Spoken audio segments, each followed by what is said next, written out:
Hello बहिणींनो, आज आपण बनवत आहे बैंगन भाज्या। त्यासाठी मी मोठा वांग जे असतं ना त्याला असं गोल काप करून घेतलेले।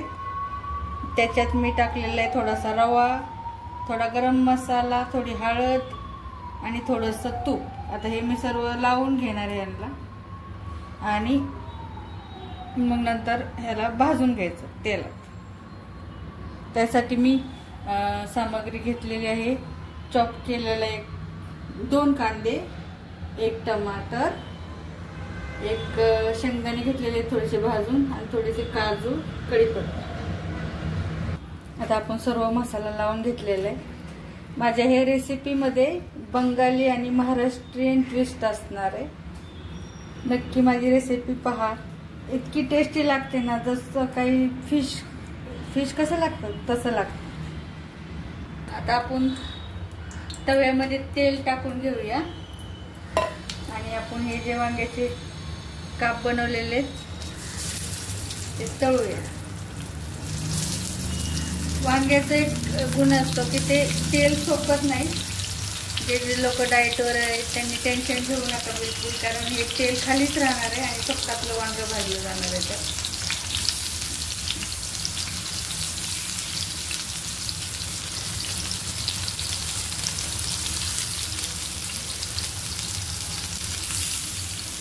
वांग बटाटा तेलाला सोकून नाही घेत।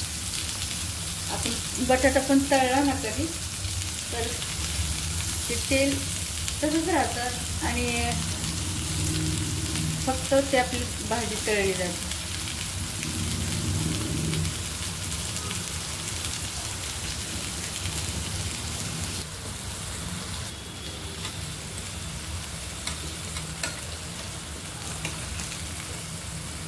लो फ्लेम वरती ठेवलेलं आहे भाजण्यासाठी।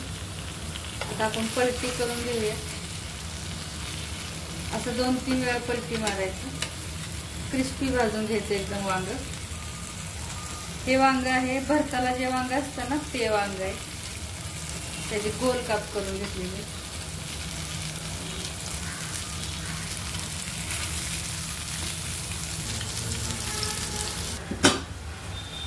आता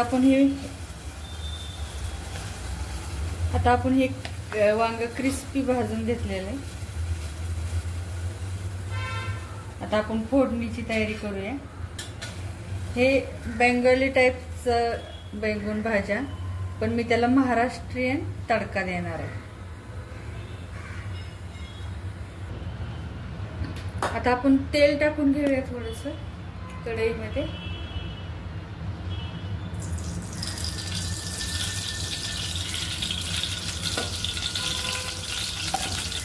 जिरे मोहरीचा तडका घेऊया।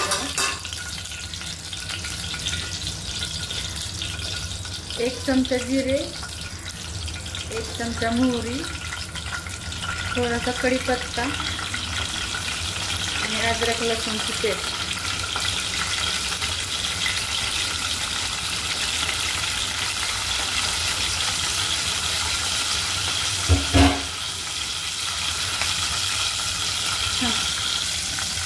तडका छान तळतळायला लागला की मग आपण त्यात कांदा टाकणार आहे। कांदा खूप छान क्रिस्पी लालसर गुलाबी होईपर्यंत भाजायचा आपल्याला कांदा आणि टमाटर। आणि आपल्याला हे शेंगदाणे आणि जे काजू घेतलेले त्याची पेस्ट करायची आपल्याला।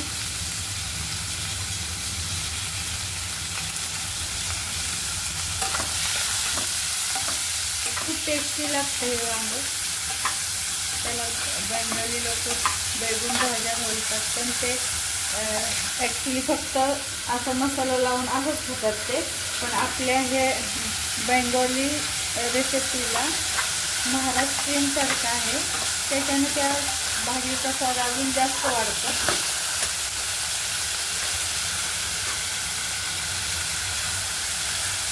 आता टमाटर टाकूया।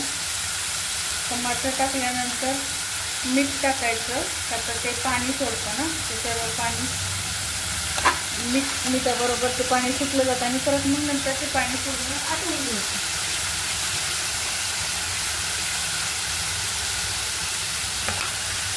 आपण भाजीच्या अकॉर्डिंग मीठ टाकूया 1 चमचा आणि आपण ह्याच्यात हळद वापरलेली आहे पहिले, तर आता मी हळद नाही टाकलेली आहे फोडणीमध्ये. छान एकदम भाजून घेऊया.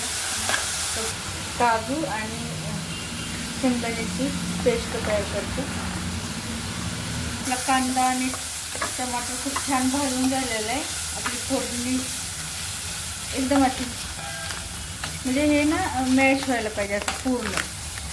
आणि आता आपण टाकणार आहे एव्हरेस्टचा सांबर मसाला, अंदाजे 2 चमचे.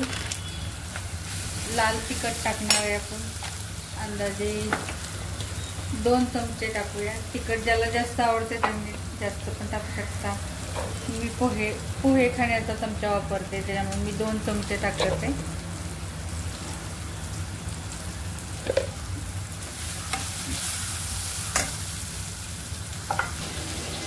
आता आपण त्यात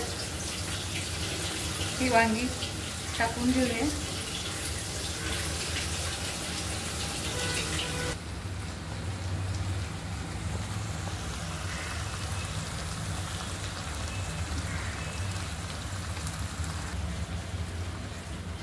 आता आपण जे शेंगदाणे आणि काजूचं कूट केलं होतं ना, थोडा मोठा मोठाच करायचा आणि ते टाकून द्यायचं. आता आपली बैंगन भाज्या विथ महाराष्ट्रीयन तडका वांग्याची रेसिपी तयार झालेली आहे बहिणींनो. खायला खूप टेस्टी लागते. ट्राय करून बघा. माझा व्हिडिओ आवडल्यास लाईक करा, सबस्क्राईब करा आणि माझ्या रेसिपीला सपोर्ट द्या.